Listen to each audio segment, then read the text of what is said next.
All right. Yo. Yeah, man. Welcome back. It's another episode of BeyondTalk Chronicles podcast. I'm your boy, Gold Villain, 1 in 10,000. And today we got a special guest, Don Van. And you know, I can't forget my co-host, Bow. Yeah. Welcome back, y'all. Yes, Make sure sir. y'all Yes, like, sir. share, subscribe. Man, we trying to go Comment, global, man. everything. We ain't trying to just get out the DMV. We trying to go global on everybody. I make your bitch go loud. Ooh. Once again, We we got our double special tap. guest today. You want to introduce yourself? Thank you. The one and crowd only. goes wild. Ladies and gentlemen, my name is Dom Van. I am the Final Boss, one of the co-founders of Final Bosses Entertainment. You might have seen me literally anywhere in this city, anywhere in your city. We've been global, we've been international, we've done it all. Entertainment, management. I've probably been in your local card shop with the nerds. I've probably been at your local mosh pit. I've been there. I'm everywhere. And today you're going to find out exactly why and what and with whom. Right now, I'm with my guys. Man, we enjoyed that intro, bro. Man, we love that, man. But it's like a fucking wrestling. It's Dom Van. Like, it's really But you sound like a motherfucking wrestler, like when you motherfuckers with like Stone Cold. You want to plug any Instagram? Yeah, of course. Everybody, right now, pick up your phones, go in the search bar. You type in Final Bosses, FINALBOSSESENT, and that's in English, at Final Bosses ENT. Right now, you follow us for the news and the fastest, quickest, most popping updates on whatever we got going on, events, my artists, everything. We have giveaways. We are literally working with artist development, anything and everything under the sun of artistry. We're here for it. And we need you though. Yes, you. You two over there. Yes, all of y'all. Motherfucker. Yes, you.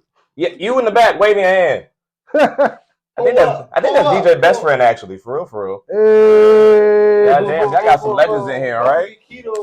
Oh yeah. All right, man. First question I'm going in for today. What's been new, bro? What's been new? Man, I Damn, feel like I just been sick lately, man. I've been in the house, I've been cooling, but no, I'm kind of over it right now. Y'all ain't got to worry and shit, man. Wipe that little baby. Oh, slime. Shout out. He need that shit. I mean, That's right. shots was right there. Today's broadcast is brought to you in part by Evan Williams. Every week you see me, I mean, we still alive. We still trying to go global, man.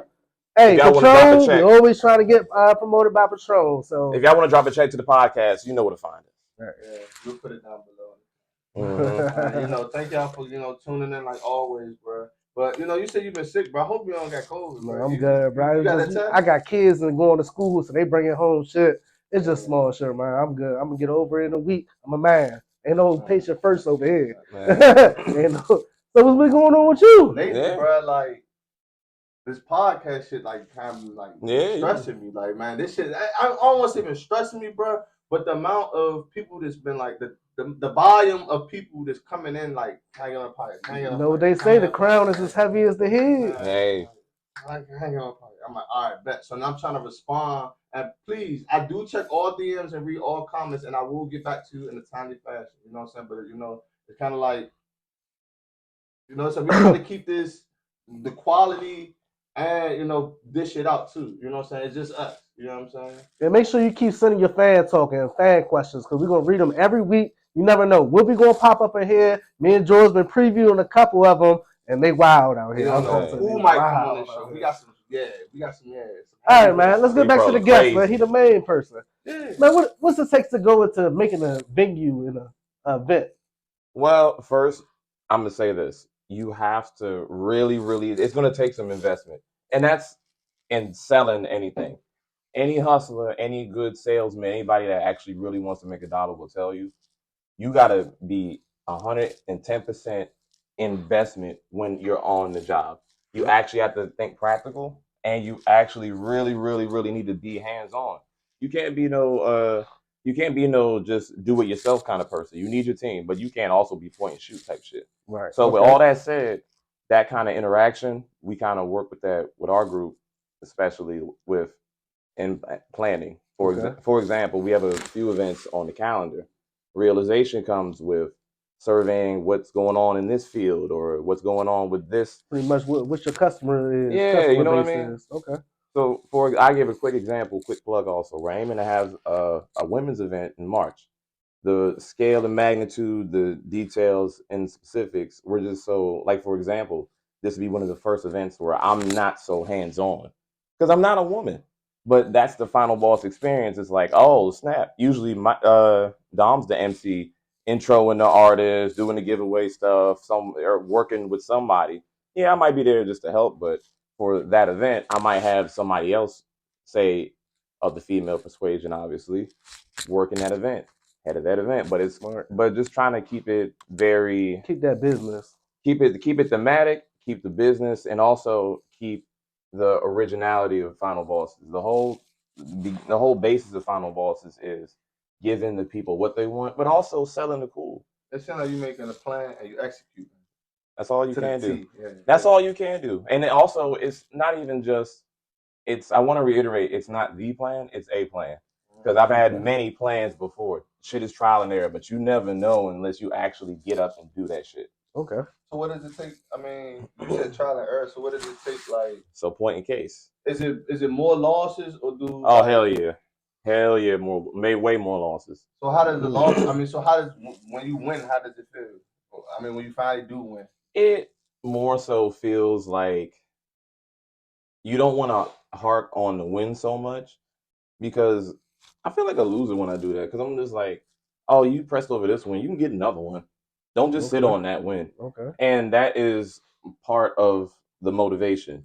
To be honest, everything I'm about to say just comes down to discipline. And that's just in your job and just life, all that. But in reality, sometimes you need something to spark that discipline, right? Mm-hmm. You need to like everybody knows that procrastinator, they are going straight A plus it every time. They need that battery in their back. So where the discipline comes in is, what do you actually want to accomplish? For example, I've had to do shows in like a week. I've had way better results when I have a month. I have awesome results when I have 6 months. You know what I mean? Right. Like, just prepping. yeah, so it's prepping and kind of like just seeing what the people want and seeing what actually is out there in the market to be marketable. Fun fact, Final Bosses Entertainment was born just out of that necessity. When we first had our like pioneering venture, it was a band called A Little Disorganized, which is crazy because they were a new metal band actually. We pretty much birthed them in house. A lot of their IP, a lot of their creative direction was in part built by myself and the other founder and co-manager of that band specifically, my boy Flaw Flizzy. You know what I'm saying? Copy out some equity. I got the hat over there. I'm gonna bring it on camera. Making a Frankenstein band. Yeah, we was Everybody doing it. Ideas go into it. And I'm in my 30s now, so it was a new metal band.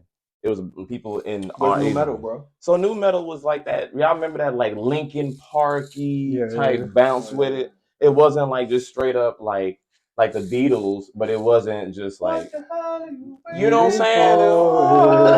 Everybody know that one.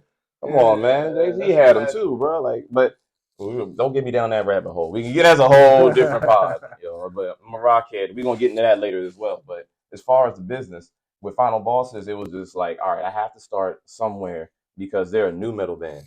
They're not even a go-go band. This band probably came out in 2016. Mm-hmm. So it's like, you're not gonna catch a crowd just saying I got a rock band.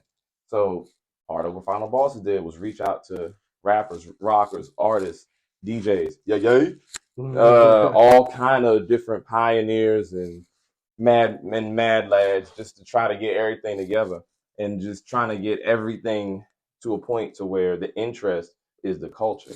Okay. And whatever comes from that culture, because it was just birth of that culture, because it was kin to that shit, you're gonna fuck with it anyway. It's all about the culture. So you give all these examples on how to throw a venue. Like, what is the best venue you've been to just attending? Uh-huh. Ooh. That's an event, maybe a party. Oh man. All right. So there is. Are you talking about in the city or I'm a well-traveled man? I'll say globally, man. You say globally. We are global. What's the best party or event that you've been to? A Comic-Con? All Oh man, we're gonna get into all that. We're gonna get into You're talking about parties first, right? The interesting part, because he's kind of harking on to like he's on the topic of like, the many vast interests of Don Van. And the one thing I will tell you is like how you just gave the example like a Comic-Con or just like me throwing a small venue in a club, right? Mm-hmm. The coordination is still the same. It'd be the same event. The magnitude really does not really change too much. It's more like the preparation. Okay. With that said, me coming from the space in which I from and knowing everything I do, I appreciate the shit out of the following places because I know how tough it is to put some shit together. Okay. Number one, Spring Garden out in Philly. Mm-hmm. Sorry, I had to do it one time for the hometown. If y'all didn't know, I was born in West Philadelphia, Jefferson Hospital, Walnut Street, Chestnut Street. We up Broad Street. That's all right, man. God damn it. So Spring Garden, I actually went to one of the best rock concerts I've ever been to in my life. It was a Hail the Sun show, actually. It was Hail the Sun. It was C and VAR pieces in there. It was Dance Gavin Dance. So that's on the side of like post-hardcore. And post-hardcore is pretty much like, when people think of rock, especially us black folk, we think of that emo phase that we all went through. The Paramore, the Fall Out Boy, Panic at the Disco type shit. And I would like to think of post-hardcore as like the evolution of that a little bit. Mm-hmm. And they kind of lean into like different tonalities, they play around with different styles. And then let me just say this. Like the literal sweat. There's so many different bands you can get into that bleed into so many different subgenres. They are almost a subgenre per every band, and that's the exciting part about this shit, man. Like, so I was trying to get a question. Like, what's up? You more rock than like other like genres? That's your main genre. I like so I think rock and hip hop is my main two. Like, if you had to make a composite of Dom, right? In the musical sense, it would probably be like rock at least 33, maybe 45%, hip hop mirroring the same amount, and then like everything else in the middle, with pop actually being a very, very big influence. I have a theory about pop music that is just like, it's not even like necessarily a real genre, but it's like the dividing genre. Okay. It's like the genre that is like the compass. You know what I'm saying? Like, it's like we know for certain that the whole world generally it likes or accepts this sound. I think it's something crazy about the psychology with music with that. So I'm really well balanced that way. But you can't find me in a mosh pit.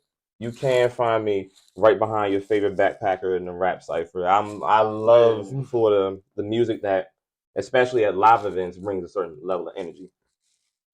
Yeah, you gotta bring energy, Brand. Yeah. I feel like the rock music brings a lot of energy. And even like you're talking about like rock music, I can get really, really crazy with. You ever stage that? Bro, I could show y'all. You can cut it in the video. It's literally me like a Snapchat when I was like fucking like 21 or something. I'm in a crowd of thousands just surfing. Surfing. Man. These two big guys, Richard and Austin, picked me the fuck up. I don't know, that's their names now. They picked me the fuck up. I'm like probably maybe 160 soaking wet. These dudes were like 300-pound Koopa Troopers piece. They get the shoot. I'm like, thank you, my nigga. Taking it throwing me. I'm surfing in that bitch. Blast. I'm like, yes, it is. And I'm like, oh, I'm about to flex on hoes. I'm gonna snap. Bro. They're like, where you at? My ass ain't going through. Yes, I guarantee you that will make it happen for you. You will crowd surf. I like go-go, bro. I just be freaking a bitch. You ever seen twerking at a rock show? Twerking. Yeah. At a rock show? I'm not talking about. I'm thinking of more mosh pit. Look, I'm not talking about like Becky, just like, yeah, this is my jam. No, like, yeah, but it ain't nothing like a sister, bro. Like Ebony, no. But see, you said nothing like a sister. So, quick little tangent. I've had the pleasure of managing and working with several artists. Mm-hmm. One point in like the original heyday, because I'm having a real nice resurgence right now, and we're going on a real aggressive war path with campaigning. But At one point, I was helping the LCQ. They're a band called Louder Quiet. They're defunct now. They got members elsewhere. Matter of fact, the lead singer is the lead in the band currently called Hugh. Hugh is that shit. Oh, yeah, Go. I heard about you. I know you did. Because they that shit. Those my boys over there. Man, they really bridging genres as well in that same kind of tonality. You know what I'm saying? Like, just check them out. Shout out to Ali Reza. Shout out to RJ. So shout out to everybody over there. Shout out to Nick. All of them over there at Hugh Band. And with that said, I have a variety of old band members and shit like that. Like sometimes I see them making new bands out of the separate bands, and it brings me joy like that. You know what I mean? So they got like a main band and a sub band. Well, like it's not. I'm not even going to say specifically them. Like they might know this one guy. Like I know one bassist that used to play with them at one point in Juncture. He's doing his own solo shit now. You know what I'm saying? And when they were all together as Loud and Quiet, they had another vocalist named Dan. Dan is that shit too. As a vocalist, bro. Like I can tell y'all, I could go on and on about my various vastly artistic friends. Y'all got that shit way more than I do. God made y'all special, like for real. But with that said, like but that's the top. But you saying artistic? I mean, you artistic too, because you. Oh yeah. You're bringing the crowd out to the venues. You're doing all this, and it takes so much to kind of like consistently do that too. And it is in and of itself creativity. Like, damn, what can I do this month? Like, if we do the women's event in March, what's going on in April? April, they're more like, what is it, like Easter maybe? Yeah. So like, so that's not necessary. So that I might more so put more of like a community based event there, and something not so aggressive. You know what I mean? Something that fits the tonality of what's going on and makes our audience realize that we are in tune with what's going on with just with the community culture. We got our you know what I'm saying, our hand on the pulse right quick. Okay. But also it's representative of the phases. A lot of things that we do in Final Bosses is very structured, and I'm actually expanding to be as wild as possible because I've just run a certain routine for so long. Right. But in part in doing that, where I recognize I could be more expansive, is also putting it up to where we can actually continue to create a standard in a certain way. So like if you know like a certain like the winter season is our seasons where we're doing like more stuff with the visual artists. We're doing more giveaways. You know what I'm saying? Like we did the fashion show in October. Shout out to Rare Babe Spacecraft, our feature. Awesome runway. Slight technical difficulties, and that's something else I'm gonna get into about the setup.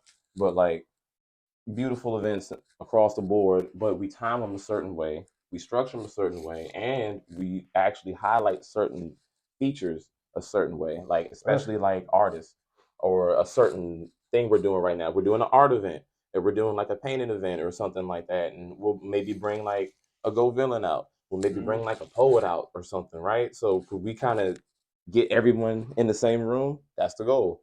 That's the mindset. And then everybody like actually mix, network, and then at the center of it all, Final Bosses. If you know nothing else, you know that the grand connector, big dot connector was Final Bosses, or at least Dom. Facts. All right, man. Since we keep talking about Final Bosses, man, I gotta know what's your favorite video games growing up. Oh shit, nerd bag time. All right, so favorite video games by far. Shout out to the Kingdom Hearts series. Shout out to all the sad boys out there who like the one-player games and adventures and shit like that. I just beat Kingdom Hearts like years ago. Yeah, like but when you in your zone, that's that game. Yeah, you really can jump around and like do shit and like be Sora. I'm not gonna get into the plot; it's super convoluted. If you want to get at me in the comments, I can actually explain it. I'm really well ingratiated, but I'm not about to get into that shit. It's super convoluted. The next to speak of is Tekken. See me. Tekken. Take a shot after that. Maybe they didn't hear me. I said, my favorite character, Eddie. So yeah, that's my favorite character. You remember Tekken, bro? It was a long time ago. I remember Tekken, bro. The dude that be dancing with what's the move? Capoeira. He's a capoeira artist from South America, Brazil. If I see him as that, then I probably know. They killed his daddy, and he came back and spanked everybody. What? Tekken Street. One of the first black men in Tekken. Him and Bruce, the kickboxer. Yeah, the dude that had and both of them was saying. All I'm gonna say is my favorite game was 007, the Golden Gun. The Golden Gun. Cultured man, right here. He used to hide up in the bathrooms and shit. He come through that joke. Boop, boop. Well, Donkey Kong 64. That was a throwback right now, there. let me preference though, like not to give y'all a sad Tiny Tim story. I was lightweight poor. We wasn't like on the street poor, but we lower middle class type shit. You know what I'm saying? My first official console to myself, like for me, was probably PS2. Hold it near and dear. But I played my brother's PS1. So anything that came out on the fucking PlayStation demos, we used to go in the grocery store, mob it, we used to do that. go right in the back. You know what I'm saying? You ain't got to buy the joint. You just go rip the little plastic, get the little CD, hold that motherfucker with all care because there was no case. You got to make it all the way home. This is like 1990. What? I was born in 93. This shit was like 1998, 1996. Crazy, bro. Yeah, I remember that. I don't know. I was playing. Them shits used to be right next to the King magazines. Like Mario. Oh, I know his favorite game. The Dave Mirror BMX jump. It was like, damn, just threw it back, right? Yeah, that was on, what was it, PlayStation? Yeah, that might have been PlayStation. That was a long time ago. He used to hog the fuck out of the controller, man. I'm like, come on, bro. It was this one board where we couldn't get, bro. It's like you gotta jump, you gotta hit the ramp, jump on the roof, and then come off the roof, and then grind on the fucking. It was grind. You gotta jump on the roof to the pool rail, like you know that the pool rail. You want to the rail. You gotta jump on the rail and then grind and do some shit. But that shit was the hardest move ever. Bro. We was stuck on that thing. Man, you can't get that controller till I hit this. Like no bullshit. That shit was tough, bro. All right. Any trading card games you used to play since you in anime? Hell yeah! Let me tell you, boys and girls, you was not around Don Van if you ain't had no Yu-Gi-Oh cards. Okay, that was like big commodity. That was like a family game, like legit. Yeah, I used to play that long. Yeah. No, like it was to a point to where like my father played a game, one fucking game, but he played the fucking game. My older cousin, I looked to as like an uncle. I call him Uncle Phil. He kind of looked like him a little bit. Uncle Phil played the game with us right quick. Man, wait, you gotta chill out. My Uncle Phil still alive. Sorry, Ruben. But yeah, no, but that was Yu-Gi-Oh! The family game. A certain best friend of mine, you know what I'm saying, was also one of my biggest comps way back in the day. Still is actually this motherfucker. God damn it! I seen y'all play that's a couple weeks ago. We was fucked up in this motherfucker. Getting it, bro. But that was in the I got like probably like 1 million of them cards in the big old stash. Yeah, I still got it at my mom's house somewhere, bro. But let me tell y'all, it's $1. So right, if you really on it, if you like the recreational shit is always fun. It's cool. It's always like you can find. If you anything nerd topic, I got you. Add us in the comments, but we need you to like and subscribe and follow first, right? Yeah. I'm not. You don't get no drugs until we get our money, right? Right. Now back to the pod. But if you had to pick one card, what would be your favorite? Dark Magician, nigga. Dark Magician. See, I knew he was gonna pick that, so I had to have a second one in my head. Hold on. If again, go back to that search bar from earlier, y'all. Google Black Dark Magician. There's a black one. That one specifically is my favorite. I knew he was gonna say that. So my second one had to be the Blue Eyes White Dragon. Oh hell yeah! That was like when that shit first came out. I'm like, bro, you had triple hit. Man, and nobody can tell me. Oh shit, yeah, you done. You done. And George, put them together and shit. He was booking bitches and shit. Pokemon. What y'all want with that too, bro? Oh, like, yeah, I know the Pokemon well. Well, me and the boys, we get drunk, and this is confession time. You know I love y'all, so we gonna keep it 100. Me and the boys get drunk, and we be taking gems on Pokemon Go currently to this day. If you want the friend code, it will be down in the comments. But but like anything in La Plata all the way down south, it's all my gems, man. It's all my gems. Red team, and that's all. I got all the colors on right now, but I'm red team, and I'm gonna leave it at that. Don't ask me why. I'm gonna leave it at that. All right, let's keep it video games anyway. All right, something for George. Best platform. Video game platform: PC, Xbox, PlayStation. None, I guess it's the PC. Game Boy. I mean, everybody playing the PS5. But PS5's cool, but Steam is but definitely. Everybody playing the PC, bro. Now Steam is like that shit right now because it's just the most versatile and like the frame rates and shit is not so laggish and sluggish. And if you really build your shit, you spanking niggas on online shit. Like, if you build your PC for real, you spend 2-3 racks on it. Yeah, my man. Like, by the time you been they're shooting you. By the time you been the corner, bro, because that shit's faster than you. I be seeing Fortnite hacks. I think one thing that was out before its generation, before anybody got hip to it, was the PSP. If I still had that shit, I'd be walking around this motherfucker YouTube and put this up. Well, that was the shit right there. The PSP was revolutionary. Let me tell y'all. First of all, much like many things, it was successful because of sex. Every little nigga had some form of bullshit porn. You had some little clip. You had something like that was the first MP4 player niggas had for real. You know what I'm saying? Oh, yeah, before the iPod with the screen and all that. Yeah, it was before its time. A lot of shit, a lot of innovation like that gets off like that by being the first, and they're not even called the thing that we know it as in its current state. For real. Like that's how shit get off. Like Nintendo has how many consoles? They weren't just gonna land on GameCube, but that shit was fire. You know what I'm saying? Like Dreamcast, all that shit. Them not even companies no more, or some shit like that, right? They got taken over. That's a monopoly, man. That's a monopoly. I mean, I could be wrong, but Game Boy. Yeah. Game Boy Color. Like somebody who made the Game Boy Color was like, bro. No, somebody who made the Game Boy was like, you know what? This is fire.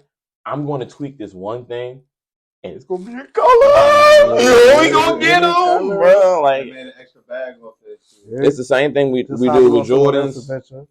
It's the same thing. It's the same thing. Like, it's just consumerism done well. And as an American, I fuck with it. To be honest.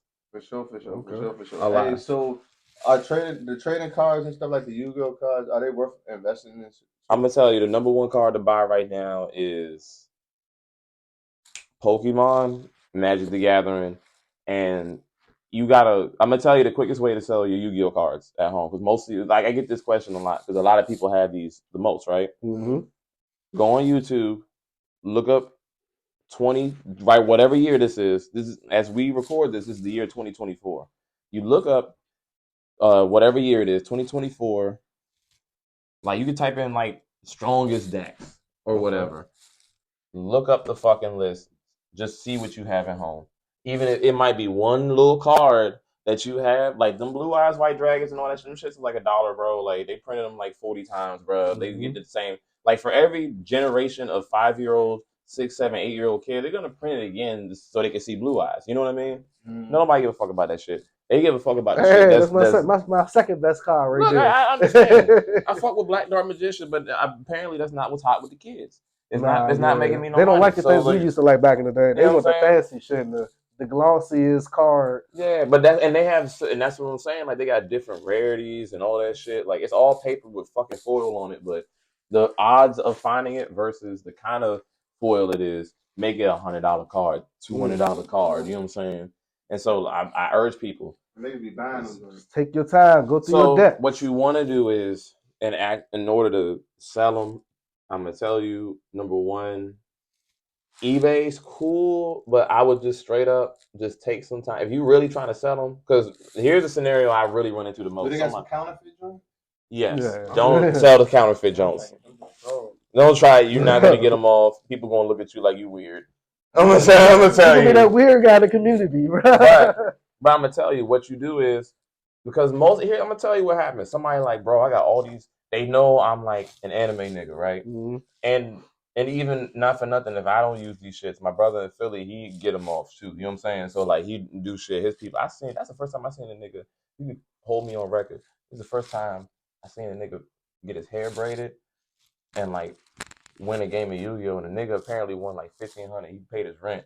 Hey. I'm seeing the cash money. I'm like, y'all wild as shit. I'm like, y'all wild as shit off this children's card game. This is crazy. But anyways, the best way to get that shit off, because a lot of people just find this shit or they moving. I get it a lot of times, like, I'm moving and I got to get rid of this shit. Go to your car shop. Let them niggas go in there open season. Somebody might just buy your whole shit. For real. Because those people know the worth and shit, and they're looking for something specific. Like, if I have Blue Eyes and this kid for some reason is trying to build this Blue Eyes deck and he ain't got Blue Eyes, mm-hmm. I would never know that if I just go online and wait for somebody to get the Blue Eyes. The nigga's probably gonna buy it online. It's probably down the street. Go look up your card shop. Go look up your little game shop or whatever. Go see what you can get off of them niggas. And then the rest that you don't get off, bundle it on eBay. Somebody who's a nostalgia head will buy it. People who like do little game nights, retro shit. Like somebody kid might got a 90s day in school or you know what I'm saying, or like 2000 day of school or something like that. Oh, I want to be Yu-Gi-Oh! You know what I'm saying? Right. You got to think outside the box with these kind of things. It's not just getting in the genre. It's the nostalgia and everything. The same way these motherfuckers selling it, these Japanese people selling it, you guys sell it the same way too. Yeah, you about to make me take my Yu-Gi-Oh card. I'm saying, like, and that's just there's Pokemon right now, Magic the Gathering. I know, don't ask me nothing about none of these card games for real. I'm not in no tournaments, but like I will tell you that Magic the Gathering has the biggest payout. They pay them niggas like $1 million. Pokemon dropped like 20,000-30,000 on you because a lot of times you have to pay to travel to go to them events. So like if you win the top shit or whatever, like not regional but like the world shit or you're in their little international competition, you looking at a cool 20 bands, 30 bands. Yeah, like these kids, like it's these. so popular out there. I'm telling you, a lot of you know what? That's what I find is that's a pastime for a lot of privileged kids in America. We're not talking about the little nigga in Southeast that just go to school, come back. You know what I'm saying? He might gotta look for his little brother. We talking about the kid in like Gaithersburg, right? And who's alone, he's a only kid. He's solo in the house, and like his mommy and daddy might just he might got some time, buy some cars just to keep. You get what I'm saying? Like that's where you get into that bag. And that's all that time I was spending alone is gonna be worth it. All right, so Simmons is like you draw a card on Yu-Gi-Oh, right? And you put that jump, and you know that's that card, right? And it's going to like wipe the whole. It's going to change the whole game. Like is it a card that like once you put it, you automatically win? I mean, when I'm sure you remember Exodia. You get all 5 and you win. The hands. I remember a certain dickhead ass DJ winning like shit with Exodia. Fuck boy. Damn. I don't let it go. But the odds of pulling it is what? So you got to pull 5 cards of like the same person. The arms, the legs, the head. And then when you get the head, you be like, hey, my card, and you win. The card straight up what says you win. But it's like a royal flush. Yeah, exactly. That's all it is for that. But you gotta pull them back to back. Nah, you gotta have them at the same time in your hand. You gotta have his leg. He got 2 legs, an arm, and a head. You gotta have them all in your hand at the same time. It don't matter. You could be losing right on the board. You could be assed out. 1 point left. You pluck him. Oh, I win. Damn, that's tight. So is it a card that you? I kind of like to talk shit. You know like Uno. You like Uno. You know bruh, it's like a Yu-Gi-Oh! So that's getting into more of what I'm talking about. To be honest, I'm not even the man to give you the most accurate state of what the Yu-Gi-Oh! Game state is or whatever. I could tell you it's a few junks out there that like, I'm going to put it this way. There's a term in the game called negate. In my experience, the negate cards give me the most money. Straight up. In my experience, the negate cards had me win the most. Straight up. Okay. Because they anything that say just negate. Because that means shut that shit down. That means you playing some shit, you doing some big wild shit, shut that shit down. Spell card out there, trap card out there. Something like that, you know what I'm saying? Like that one of them hoes be like, negate, shut that shit down. Okay. Shut that shit down. You wanna get them. Y'all teach me something. I'm like, Yu-Gi-Oh! Man. Yu-Gi-Oh! I'm telling you, boys and girls, if you got some cards, figure it out, get yourself together, and then if nothing else, some of y'all out there might actually want to play the goddamn game. Konami, if you get more people playing your fucking game, cut me the check. Magic the Gathering, Pokemon, if y'all got more people out there playing these games, cut me the motherfucking check. Invite me to the event. I want to fuck with some Japanese hoes. God damn it. Ramen. Ramen. Hot topic. Baby mama. Oh shit. I'm looking at you. Oh shit! Me? You asked it first. You feel like I love my baby mama. Hold on. Not the only one. You got tax exemptions too? Yeah. Oh I shit! need those. I'm claiming other people's kids too. I'm trying to. It's hard out here. Pull out game strong for 3 decades. Why I say that is man, baby mama drama, man. Let's say you gotta. Oh man, the question. It was what do you put first? Your wife? Your baby mother or your kids? What's the order you put it in? Oh, that's easy. Who comes first? You said wife, baby mother, kids, right? Yep. Kids, wife, baby mother. Sorry. That's just in real time. and everybody else can suck dick about it. Sorry, if you're in that situationship right now, I'm sorry. That's just what it is. My kids always come Your first. kids, if the kids don't come first, you wicked. Like, go to hell for real. Like, if the kids don't come first, like, what the fuck are we even talking about here?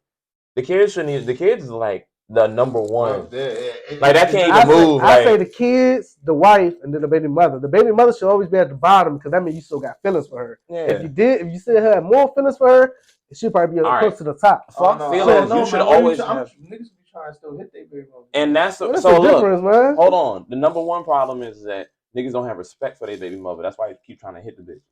If she come at you on some shit, and you in this scenario where you have a wife, if you free, you free. If you single, if you not on fucking papers, you are single in America and in most governing states and countries, right?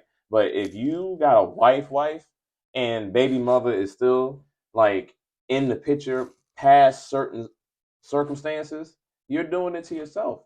You want to make shit work. You want to craft this life of bullshit. And the reality is that that's just not feasible. And you're delivering more shit than you can actually fucking give. Then shorty gonna be looking at you and you wondering why you got issues. You gonna be looking at you for shit. You wondering why you got issues. Then your wife, man, you got issues with your baby mother because like, nigga, why are you on chapter 1 and we on chapter 10? Choose a side, choose a motherfucking side. Ain't no side. There's only my side. I say, that's the point in this whole shit. Work hard so you can give it to your kids. And then when you ain't got nothing else, your wife gonna take care of you. Yeah, your baby mother gonna be fucking niggas still out on the streets. Come on, bro. Like she's still looking to settle down. That's why she's not a wife yet.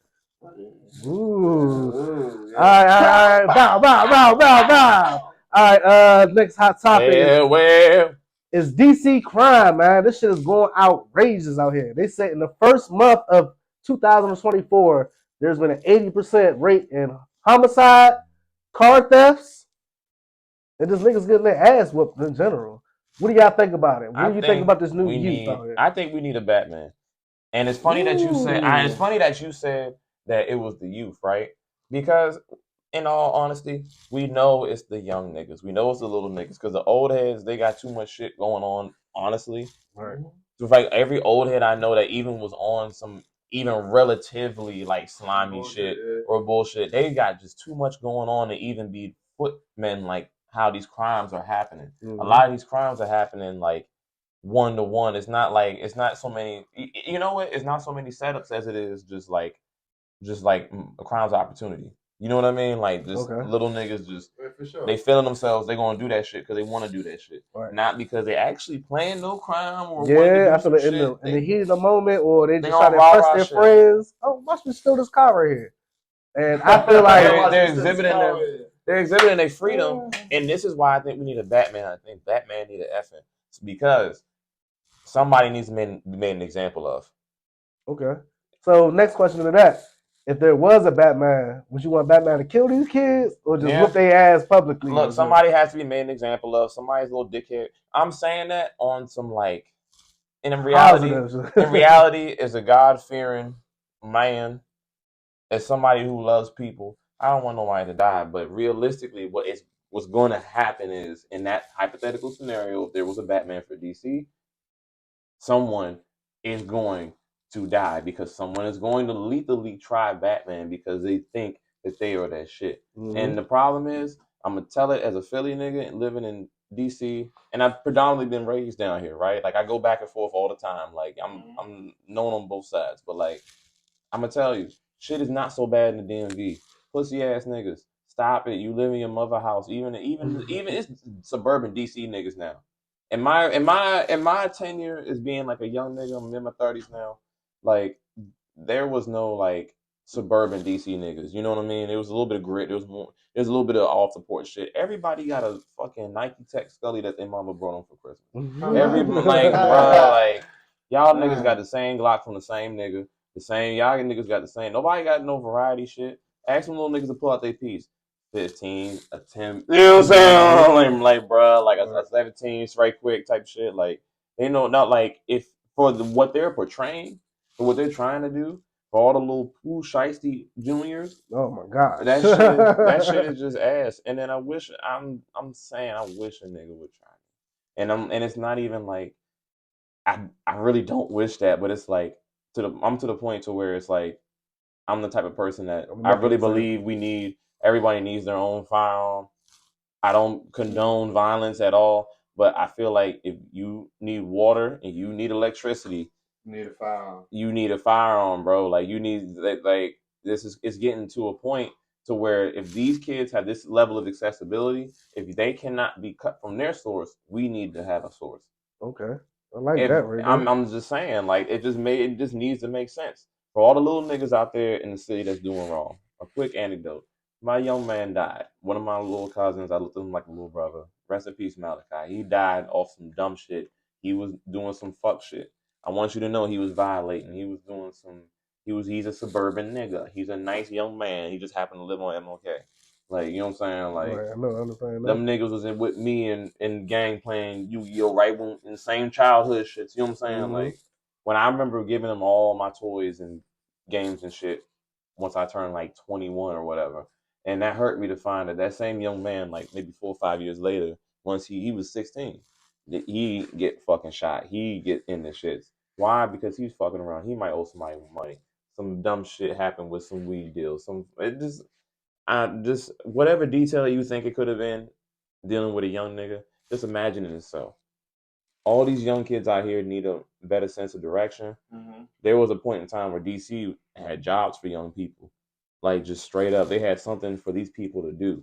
And I think for a state, not a state, because DC is a city for real, but just like between Maryland, DC, Virginia, just the state of things in between, right? I feel like there should be some more facilitation because y'all started this shit with facilitation. People's around here got military jobs, government jobs adjacent, things like that stem or from when they were contractors when they were 18, 19, 20, 21, 22. Mm-hmm. You know what I mean? Like, there's nothing like that for these kids now, so they gonna go to scamming, robbing. You know, they trying to survive. Money. Right. They trying to survive and they're malfunctioning. What happens is that unfortunately, if like most mammals, when a fucking animal or a mammal malfunctions, you get put down. That dog start biting at you crazy. Damn, I love you, Sasha. Bow bow, you gotta go. Right. Take you to the back, right? So what's say an old nigga not affecting the other herd. So what's say an old nigga from not treating a young nigga like that? I know so many old niggas that I will have no qualms putting the fucking tween in the dirt, send the flowers to their mama, with it and let them know what happened. Like just straight up. Like that's where we at with shit. So for me, the crime in DC just comes as crimes of opportunity. I feel like we are not protected enough. I feel like if DC is going to be out there patrolling like they do, they need to actually be pressing the right angles, not just pressing random black civilians. Like, if you're going to be doing your investigations and shit like that, if you're going to be doing the gun buybacks and everything like that, you got to get people to believe you really trying to work for some shit. And I don't think that I've seen that in any police force in a long time, probably like a few decades. You talking about some good old Cherries 90 good ending type shit. You know what I'm saying? Mm-hmm. What I'm talking about, like nowadays. And then you gotta think the police just niggas trying to go to work. I know so many police officers that just they smoke weed, they do everything, they drink excessively, they be late, they just a nigga like me. Man. You know what I'm saying? They got a job. So they not equipped, not to no disrespect to none of them, but like, are they really well equipped to deal with what is fucking psychomania going on in this young little nigga's brain? Mm-hmm. And I also they say the kids are the future, but the teachers are the lowest paying job. So how you gonna prioritize the kids, but then the people that's teaching the kids, you just treat them like shit. So that shit backwards, and that's why the kids is coming out dumb now. Mm-hmm. The graduation, graduation rates. That's that lip lick. Them shits is trash now. Like, yeah, but me from a fellow person that works for the school system, bro, like the parents, the kids is not obeying their parents, so they're coming to school and telling the teachers, "Bitch, suck my dick." Yeah, like that. Or the girls will tell the female teacher, like, "I beat your ass." And then when the teacher calls the parent and tells the mother on the same shit. Yeah, the mother on the same shit. My kid didn't do that. I'll beat your ass. Like, what the fuck? Nah, there's no getting to them. There's no getting to them. Right. Like, so we need to do better. But that demands like that's that discipline thing again. That demands a certain level of like lock-in, bro, and that's on both. That's on that situation. That's on the parent and the teacher. Both of y'all need to be more hard ass. Both of y'all need to be more hard body, bro. Like be hard asses on them. Like really, really digging their shit because you have to like really, especially with young people, eliminate the various paths they can go. You really gotta like make a tunnel vision situation for what they got going on because they can and will do anything. So it's like, what are you doing to do that? Because if you're defending your child because they reacted, even if they were in the right, they don't have no natural home training or nothing. They don't know what to do with their own devices to not be in that situation, to not feel that way, to not, you know what I'm saying? Like, there's kids that skip school. You know what I'm saying? There's kids that be in other teacher class chilling. And then there's kids that just be doing too much. Oh, you ain't about to tell me nothing. You know what I'm saying? Like, somebody daughter backsassing the fucking administrator. And they don't care about the level of authority no more. Like, it's just school. They see so much worse shit when they go home. They cussing at their mothers and fathers and shit when they go home and shit. And then they go outside and shoot a nigga. Like my young nigga. And I don't fuck with that. So the message is we need to do better as a people. All right. So look, hidden gems, like carry out. What's your favorite like restaurant? Bro, what? First, man. I'm not gonna tell you. Like, what's the go-to restaurant? That's, all right, that's the favorite. What's the go-to? Like, what's a hidden gem, man? Like, all right, hold on. We about to get about into it because I'm a lightweight foodie. For those of y'all who don't know, I run a restaurant currently at the time of recording. My life path may change in this coming year because why not? But I will tell you, number one, fuck with me. I'll make you a plate. G. I'm trying to whatever you need, bro. I'm telling you. Whatever he cooks. I'm telling you. You're gonna find out too. I ain't gonna pass out on the meal. But me personally, my taste is more like I like spicy food. I like shit that is like I like a lot of flavor and sensation type of shit. You know what I'm saying? Much like my women, much like my dudes. You know what I'm saying? So with that said, rapid fire.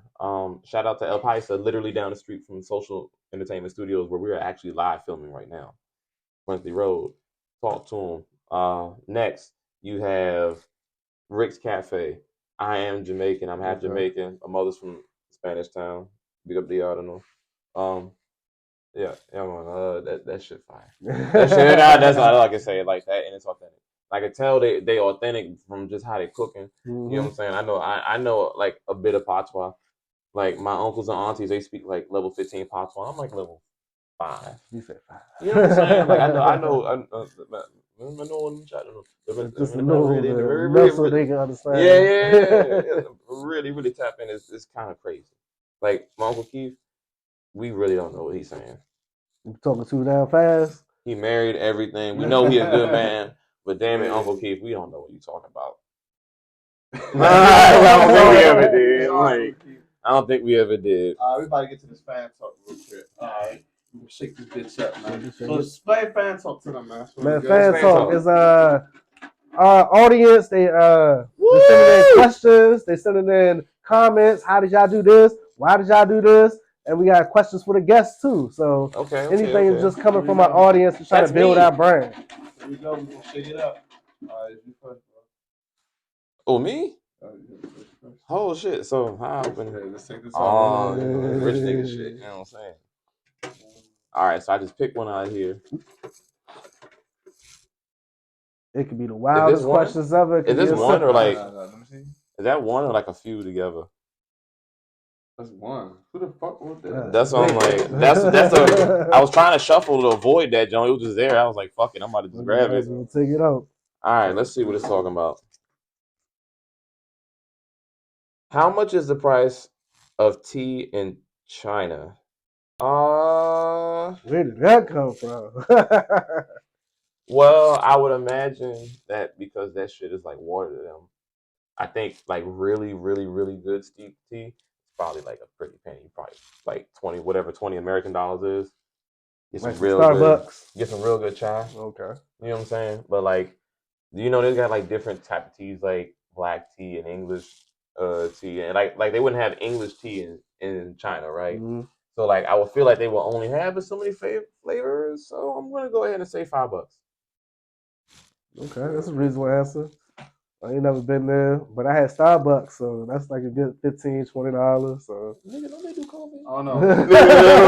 Wait. The price of tea for China to me, I don't know. I make the price because I'm selling that shit. Also, is it Patrol, y'all sponsor? Do you have to put like a made in China sticker on it if it was made in China but intended for a Chinese audience? Should they just know that this tea is made here? Made here. That's a good question. See? Where we at? Where we at? What they talking about? Go to getaway. Go to getaway? Mine's Days and Busters. It used to be Jeepers. So anything with like arcade, man. I love arcades. Jeepers. Or just playing some pool. My man's put me on a couple. You ever been around one? Yes. No. That's with the new go-kart jump, right? Nah, it's like a little arcade, like bar situation, bro. I don't think so. Is it Route 1 and BA? It's a little bar game situation called Round 1. I ain't seen that one. What is it? Bro, it's out like Woodbridge. I'm always out with that, Shout out to TT. She brought me out there one day. Yeah, we gotta go out there. Is that by Funland? You know what Funland is? Funland, that's Frederick. Yeah, no, that's like Woodbridge Maryland. Woodbridge is Virginia. No, that's Virginia too. No, Frederick. Yeah, if you're talking about Fredericksburg or some shit like that, that's like an hour, 20 minutes away from me. Alright, I'm thinking that way. Far, bro. Nah, I ain't never been around one, but I'm definitely gonna check it out though. That's always bowling, my getaway. Nigga, they got bowling, all kind of shit there. My go to getaway. Is it like if he's just talking like how he said, my go to getaway is sheesh, it's gotta be somewhere like outdoors. Gotta be I somewhere. just say getaway with stress relief. What's like a stress relief? Yeah. I mean, like if I just had to pick one on top, I'm going to Jamaica. I'm going home. Like I'm going. I'm going right. You said once you jump off the plane, you smell that good. I'm going. I go Ocho. I go St. Thomas. No, I'm sorry. Not St. Thomas. St. Elizabeth. I go on my side. You know what I'm saying? Like and just be outside, red stripe in the split or something. Just chilling. Like just really chilling. But as far as like everyday type shit, it would be something equivocal. Number one, I love being close to a food spot. Number one, other hidden gem type spot, right? I'll give y'all an example. I don't know if you ever been to the damn Surfside. You ever been to Surfside? Surfside, that's a food spot. Yeah, it's right there. Right in DC. They open at like. It's not a restaurant, but it's like a. It's like a little walk up type. Yeah. I've been to that joint one time. I like DoorDash out there. Yeah, like I like open areas where like I can really chill and just. I wasn't gonna try it until everybody was like, "Man, you ain't ordered nothing. You ain't ordered." I'm like, "Man, I'm just picking up for an order." They was like, "Bro, you gotta try it." Yeah, bro. Yeah. Perfect example, right? Like, and it's unfortunate because things have changed. Everybody loves the Cliff. I really actually like the Cliff. But the problem is that they didn't fence it off now. As of this recording, it's fenced off. I mean, you can still dick around over there and like kind of walk past shit. And niggas still gonna nig, but like, it's purposefully and notably fenced off because a lot of people had issues not jumping off the fucking cliff. And like everybody wants to be a dummy nowadays. Go viral. We don't condone none of that here on the pod.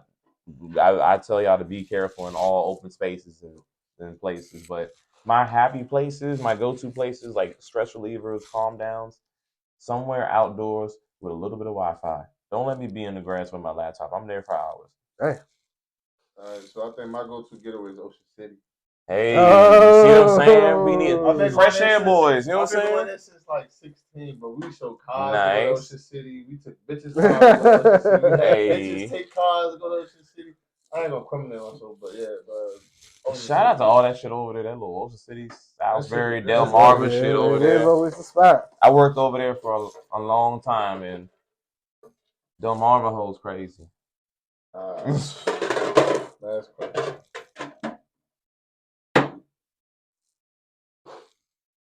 Make sure y'all like, share, subscribe. We're gonna get this podcast booming, y'all. Comment everything, y'all.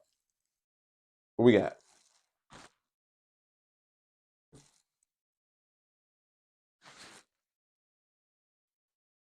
Do snipers bury your childhood? Can't read it. Somebody can't read it. It says, Can you read that? What does it say? DC sniper area childhood. DC sniper area childhood. Where was you at for the DC sniper? Yeah, where was you at? Man, we was still at the gas station. Niggas still had places to go and shit. Like, I remember when we was in school and they was talking about like someone was shooting people at the damn gas station. And everybody was like, "It's got to be a white guy." West Virginia. I thought I had the best idea. I said, "What if we set up a dummy at the gas station?"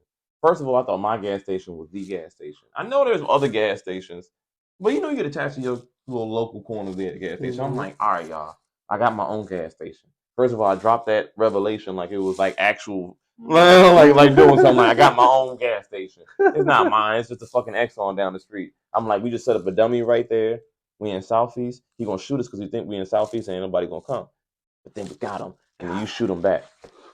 The way that when I seen the documentary, the way that they got caught was dumb, but I didn't see no real reason. They were just target practicing, motherfucker. He was just like, "Hey, go shoot someone today." I was at the DC, like, what the fuck? The DC sniper. I was like, I was in the house, but they at school you go to the like they said, be careful at the bus stop. Only do a group.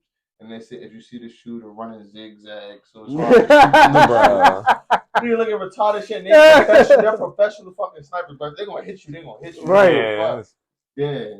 Like they're gonna hit you, bro. So I don't know what all that was, bro. Like, I mean, it might have affected us for a couple of days, but people still had to go get gas. So it wasn't much to stop anything, but it was a smart idea at the moment. It was annoying as fuck. They kept telling us to get down, and like when he would pop out is when it would be the worst. Like he's in the area, normal day. When it's something like, oh, he just shot somebody, Fox 5, and then they slicing it. That's when everybody got to get on the ground. Mm-hmm. All of a sudden, we getting under desk. And I'm like, I seen movies. The bullet going to the desk, like I'm like. Well, this wraps up another episode of Beyond Talk Chronicles podcast. And thanks, man, for my co-host Z-Dot, man, and our very special guest, Don Van, the final boss, man. I appreciate you coming out. Hey, no doubt, man. You definitely gave us a lot of information, man. Look, if you'd like to know more, again, the @ is FINALBOSSESENT. That's Final Bosses Entertainment, ran by your boy Don Van. Shout out to my co-founder once again, Mr. Flaw from Equity. You know what I'm saying? Copy. So hold on. Wait a minute. I'm going on script. I'm going on camera. Oh no. Not my lighter, excuse me. Sorry, y'all. It was fluid. I'm getting a little crazy. Do your thing, bro. I want to make sure I'm getting every bit of this right for us. The #1 brand supported by Final Bosses. Yes, sir. Yeah, I see it. Just that equity. Come on. Yes, sir. Equity by Flaw. Y'all, I know. E like the M&M. I know. Forget that. Equity, you gonna plug that in. I know many. I go cop a hat. Man, I know many spaces and places. I could do this all day, but like, there ain't nothing like the home team, and I just want to reiterate that, and I just want to kind of ingratiate that into everybody's mindset today. If you take away nothing else, invest in yourself. Nigga, I literally throw shows. I've done it all. We could do a part 2 for this at some point in time in the future. I've literally done it all. I've had really bad days. You're looking at somebody that works anime conventions, somebody that's been to jail, somebody that's been in a mosh pit, somebody that's been in a real fist fight. You know what I'm saying? Like I've done it, not all, but just about. And whatever I haven't done, y'all gonna see through these experiences. Same thing with every guest you see here on the Beyond Talk Chronicles. You know what I'm saying? There's gonna be every week like this. Yeah, y'all get ready, yo. You're a genuine soul. So thank you for tuning in to the Beyond Talk Chronicles podcast. Yeah. Where dreams come true, the struggle never lasts. And I forgot again. What was it? Struggle never lasts and love conquers all. We got it. Boom. See y'all next week, man. New guest, new shorts. Click on the YouTube. See you soon.